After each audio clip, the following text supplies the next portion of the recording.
now that I brought you my top 5, here are the bottom 5. Now, I found this list a lot easier to make. Why? Because maybe I'm an angry person and I find it easier to be mad at stuff, but I found picking 5 movies that I just thought were god awful was a lot easier than picking 5 movies or even a 6th movie that I genuinely liked. But here we go. Bottom 5 movies that I thought were the worst of the worst this last year. Okay, so this time my honorable mention for a movie I thought was just not good enough to be good and not bad enough to be considered bad is Jurassic World. Now, the reason why I didn't think this was good enough to be in my top 5 was because as much as I did enjoy it, it had a lot of flaws. When it comes to the Jurassic Park movies, there's only one movie I like, and that's the original. The original Jurassic Park movie was just, it was mind-blowing. I saw it as a kid. I remember going to the drive-in theater, seeing it as a double feature to the Flintstones, being generally scared of the the T-Rex scene, being amazed by how all the dinosaurs just looked so real. I still love the movie. Even though I do own all 3 of them, I more laugh at the other 2. Especially the 3rd one. That movie is just so bad, it's just hilarious. Maybe I'll review it someday. But Jurassic World to me, it was, let's put it this way, where Star Wars was a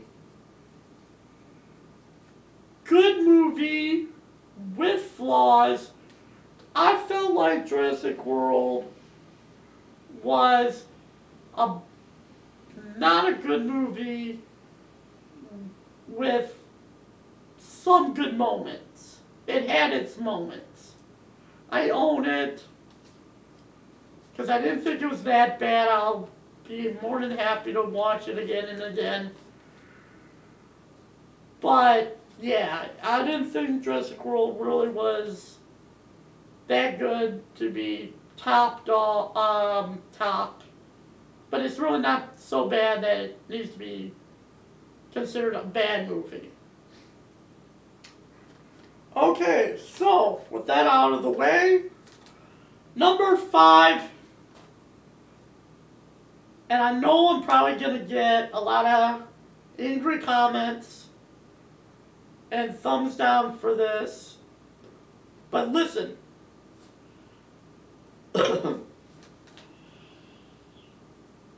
I'll explain why I think this was worthy of being on the bottom. Avengers: Age of Ultron. I know. I said with Ant-Man, I knew being a Marvel movie, I would instantly like it from the moment I bought my ticket. Well, here's the thing. Whereas Ant-Man exceeded my expectations of being a great Marvel movie this year, the Avengers: Age of Ultron, I thought was not good. It really,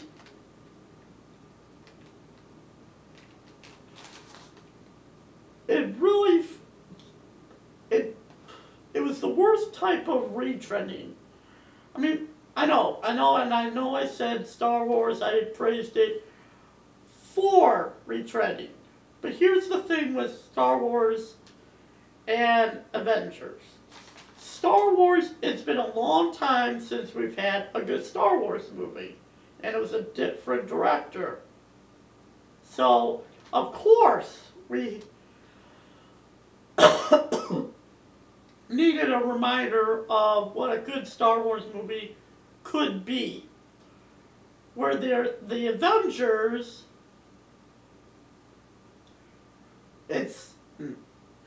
the first Avengers didn't even come out that long ago. And it's the same director. So we know the director can do better. And we've seen this plot before. Sorry. I mean, the basic plot is you have one bad, just like the original Avengers, you got one bad guy. With the Avengers, it was Loki, who was an awesome villain. Yeah, I know in the movie he's a lackey for the aliens and Thanos, but he's still pretty well the main bad guy, the main guy challenging the Avengers. This one is Ultron, who's a robot that Bruce Banner and Tony Stark create.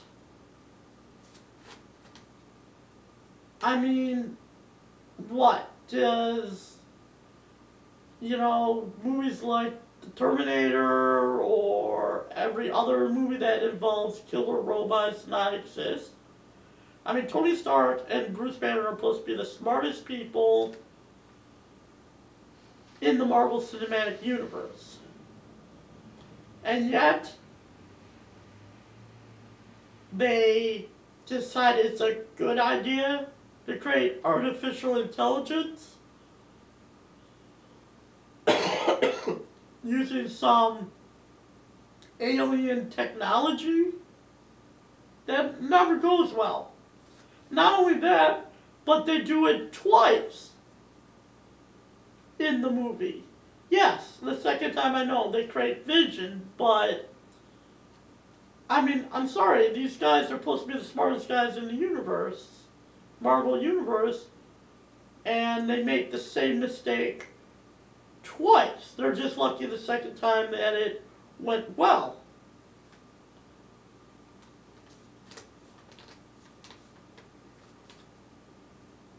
Also, just like the first Avengers, you have a bunch of nameless, faceless henchmen.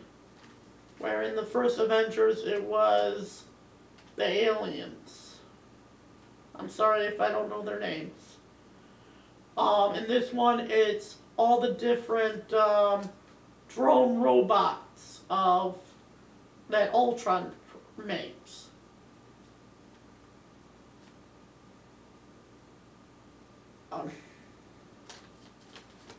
You even have, which I know is Joss Whedon, he has to kill someone in everything he does. But usually it's someone that matters. In this one it's just, we need a death because we need a death. The person that dies, it doesn't even matter. And it's not even really addressed. It's just, oh, he dies, boo-hoo, and then they go on with their lives. There's no funeral scene, there's no... I mean, come on. This guy was an Avenger, and you just kill him off. At least with the original Avengers, when they killed, who came back,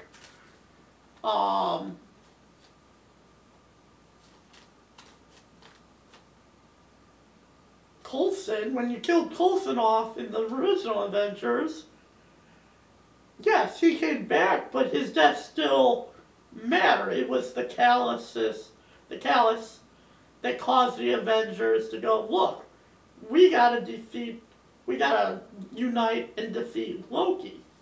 This one is just, oh,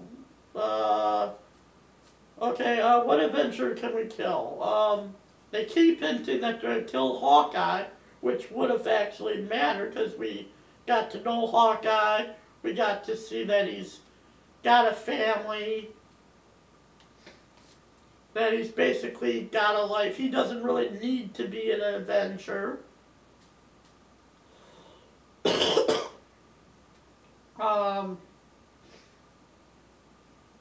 And, you know, it mattered. This one, we don't really get to know this version of Quicksilver other than he's really fast. And that he has a terrible accent. That's it. And then his sister is Wanda, the Scarlet Witch. But that's it. That's all you know about them.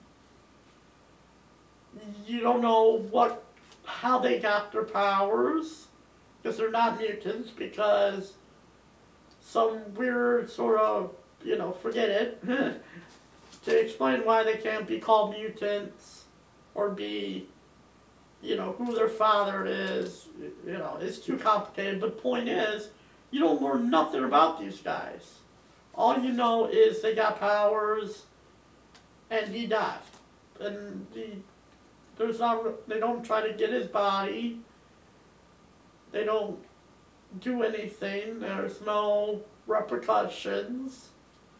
I mean, the Avengers are already uniting. They already had Scarlet Witch fighting for them.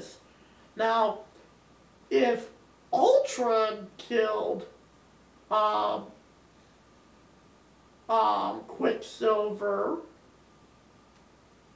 to show what happens when you cross him, and that was what got Scarlet Witch to go on the Avengers team and help the Avengers, that would have been great. Boom! Like that, I already made his death worth something more. But no, this, boom, he dies, no one cares. Okay, moving on. Krampus. Now this movie was just not, this movie was so bad, it was actually kind of hilarious. If you haven't seen this movie, it's about a family that gets together. It's both, you know, rich relatives inviting their less fortunate relatives all together for Christmas. They all hate each other.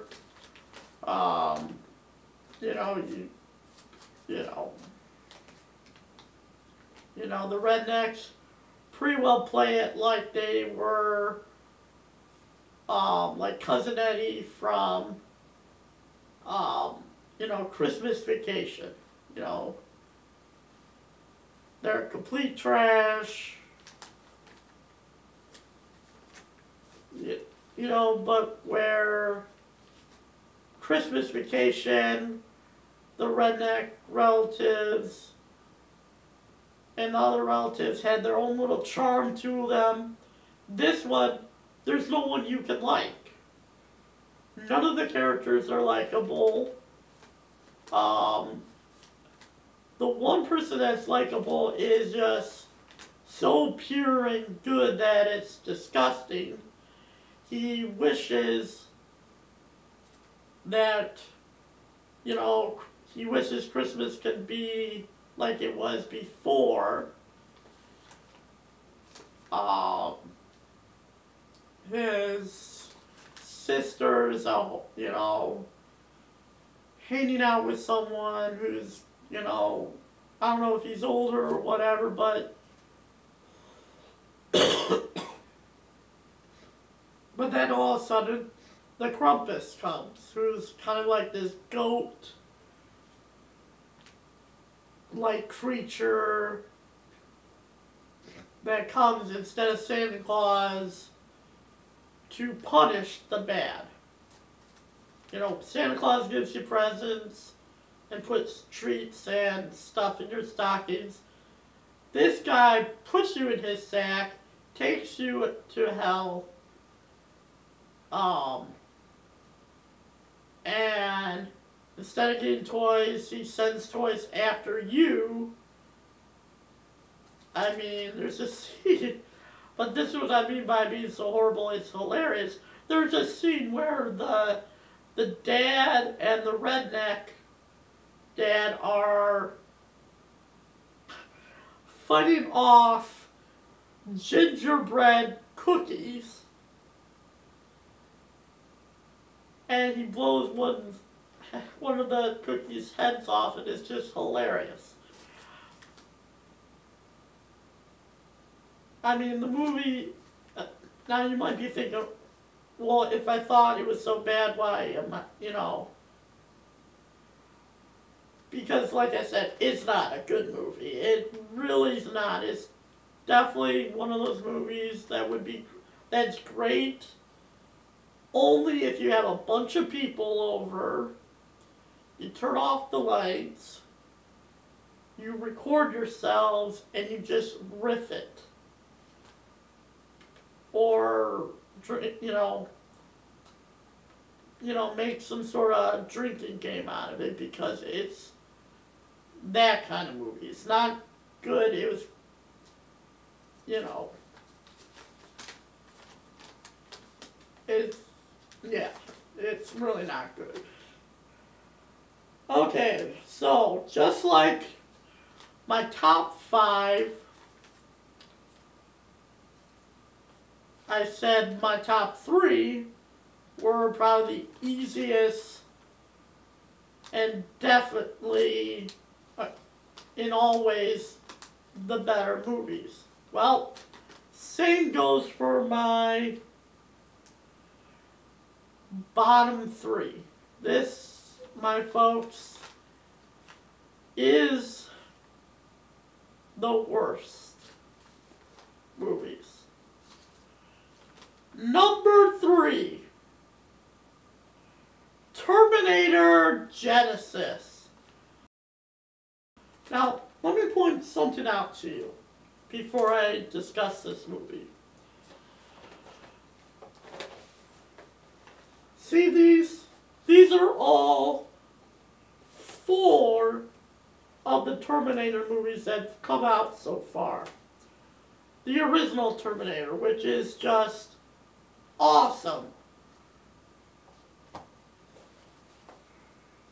Terminator 2, Judgment Day, arguably one of the best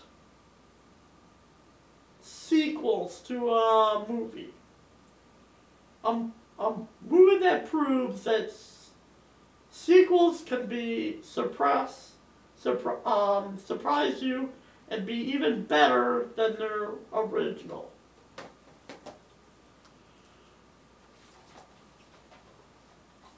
And yes, I even own the last 2 movies, which were considered not that good. But know what?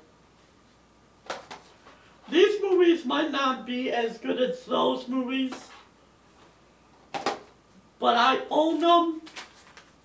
I probably own them. I probably watch them all.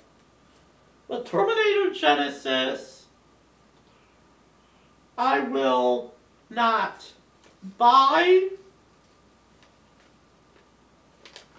I didn't even see this in theaters. I saw this as a Redbox rental.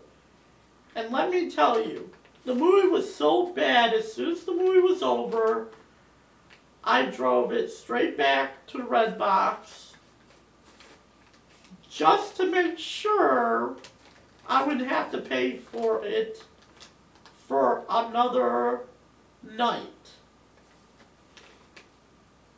That's how bad it was. That's how bad I consider it to be. It was so bad, the mere idea that I might forget to return it before the 9 o'clock return policy they got at Redbox. Just, yeah. The movie was horrible.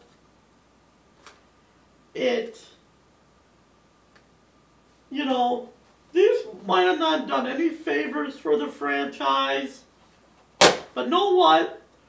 Terminator Genisys spits on all of them. You thought that the Terminator timeline was all wibbly wobbly before? This movie somehow makes it even more complicated. Okay, the Terminator timeline has always been a little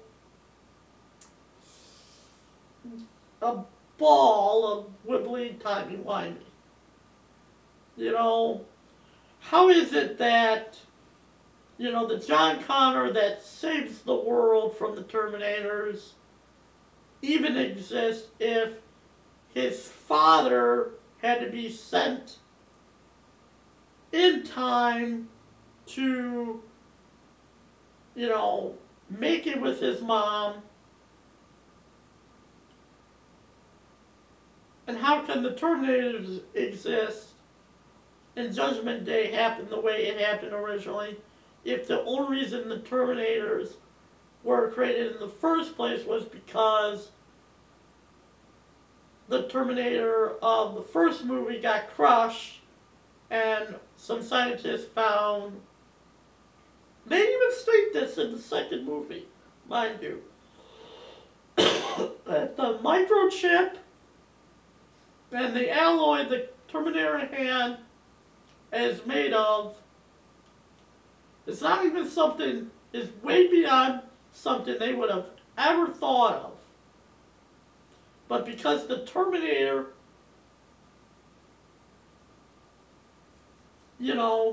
went back in time, got killed, left his arm and head for, scientists to replicate it,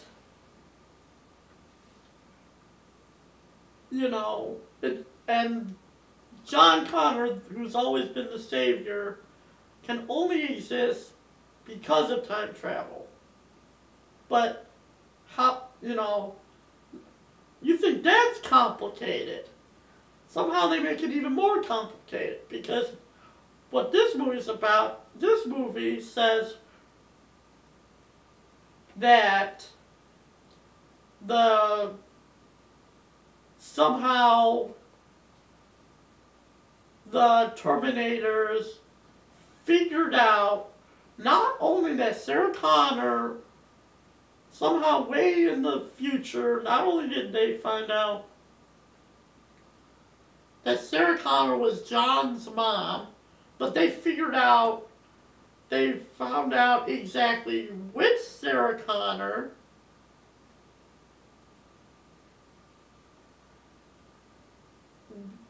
her basic childhood story, so that they were able to send a liquid metal Terminator to the past when she was a child and try to kill her. And then, lucky for us, the Resistance still exists in this faraway future, because then we were able, the Resistance, mind you, was able to send another Arnold Schwarzenegger Terminator that was reprogrammed to become Sarah Connor's guardian and ensure that she do Kyle Reese and create John Connor and make sure he was the man that he's meant to be.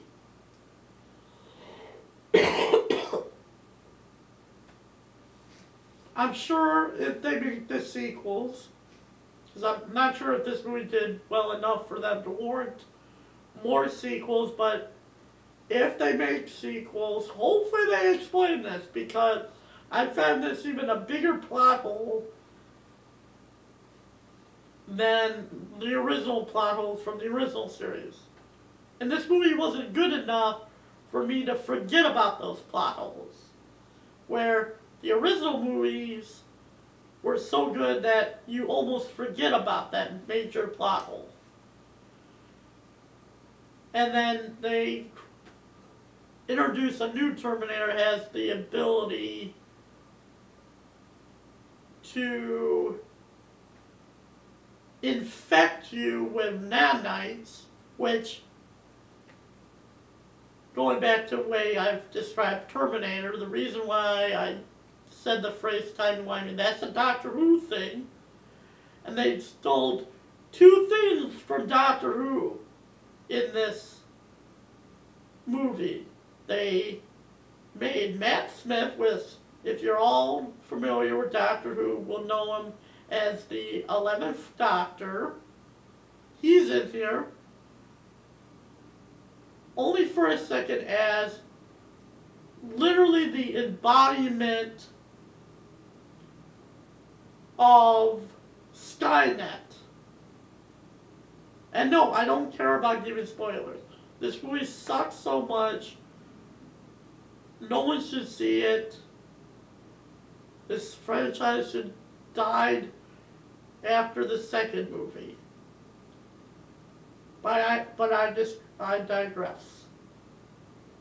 The other thing that stole was the idea that a body could be converted into a robotic form with nanites. Because Doctor Who did this twice. Once with the main villain, the Daleks, in Asylum of the Daleks, a Matt Smith episode, where a cloud of nanites could get into the body and basically turn you into a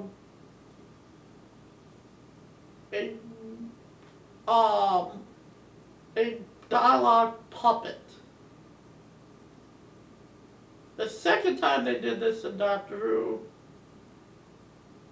was with the Cybermen, where little nanites could get in your brain and convert you into Cybermen, which are complete rip-offs, which Terminator always had ripped off. They're machines that want to kill all humanity. So yeah, I'm sorry to go on the rant, but yeah, it had to be said. So, that was my number 3. So you're wondering, so with those movies, you're probably wondering what could be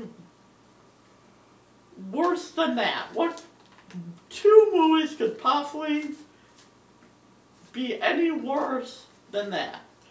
So, number 2, Get Hard. This movie I did see in the theaters. The theater experience was pretty good. But I knew from the moment I knew the cast of this movie, and I knew from the moment I saw the first trailer, I wasn't going to like this movie.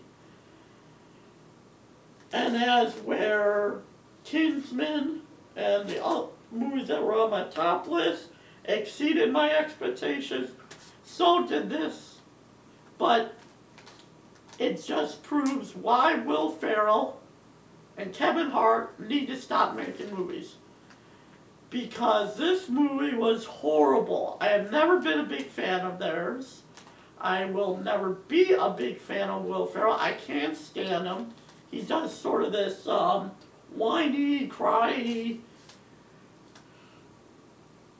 infant acting that he does once in a while in his movies. Now, don't get me wrong, I do like some of his movies. I do like Talladega Nights. I do like him in Elf. Well, not him in Elf. I do like the movie Elf, but not him. I know he's a main character, but I can't stand him. Get Hard was just horrifying. I knew from the moment the first second of the movie, if you don't know what the plot of this movie is, the plot is Will Ferrell's going to jail, but not just. He's a business guy that's getting sort of scapegoat into being the reason this,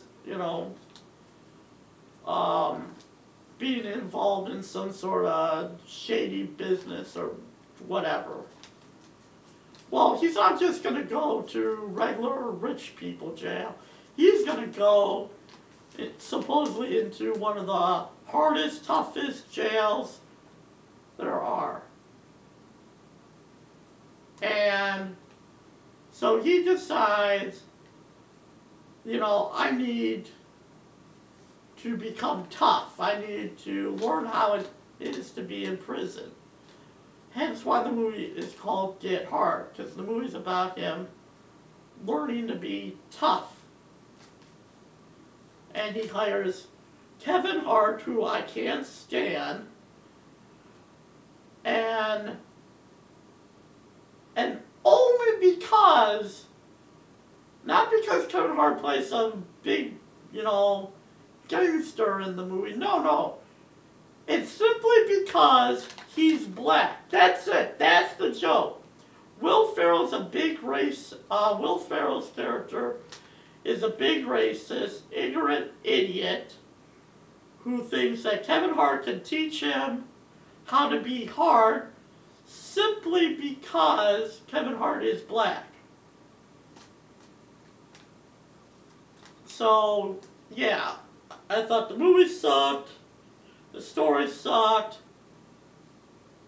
but let's move on. So, with that being number 2, what could be worse than that? Well, this movie I didn't see in theaters, I didn't rent at a video store, I just got it, I rented it for free at the Redbox. And I still feel like I got ripped off. And that movie is Adam Sandler's Pixels. The basic plot of this movie is Adam Sandler, Kevin Hart, and the guy that does the voice for the snowman from Frozen are these huge 80s gamers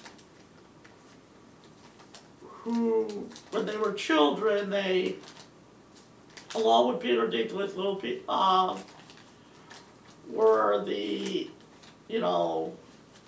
arcade champions.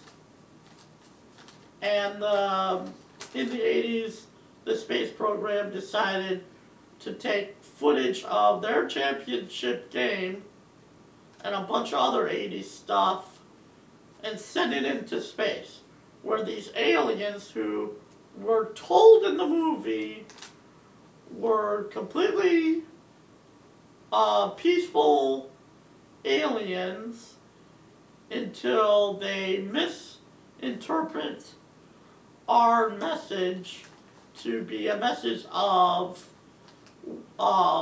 war, a declaration of war. So they come in, they come to our planet, and they use the game footage to create 3D versions of the characters and play the games and challenge us to beat them in the games, or they'll just take over our planet. Well, the first two times they get us right away because we have no clue. And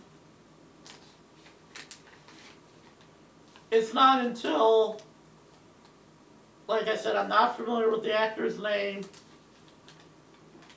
sort of kidnaps Adam Sandler and explains to him and shows him footage of the aliens basically challenging us. And then they go to their buddy Kevin Hart, who, and this is where the movie completely lost me, is the President of the United States. Kevin James is the President of the United States. I don't care if we're really considering electing frickin' Donald Trump. No. No one like Kevin James, as he always plays his character. It's not like he plays a presidential character. He plays the stupid Kevin James we see in all his Adam Sandler movies.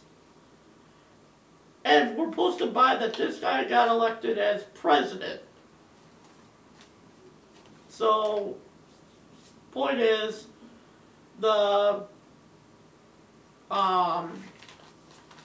these nerds decide they're gonna fight the aliens, and they go to prison to bail out Peter Dinklage's character, because the one game that Adam Sandler is not a complete expert on is Donkey Kong. So, of course, they figure they better bail him out just in case. The aliens made them play Donkey Kong, which, of course, that's how the movie ends. They have to play Donkey Kong. And you find out Peter Dinklage's character was so good at video games, not because he's really that good, but because he cheated. Now, think about it. This was a championship, and somehow he was able to put in codes without anyone noticing. I mean, I'm not familiar with arcade games. I always played console games, but I'm pretty sure it's impossible for an arcade game for you to input a magical code. So, this movie, the reason why it's number one, because it angered me so much. I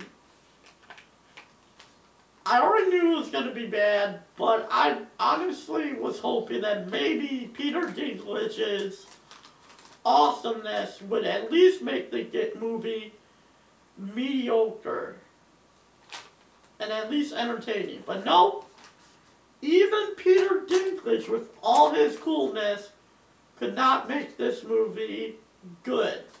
So, that was my bottom 5. If you disagree, comment below. Share this video.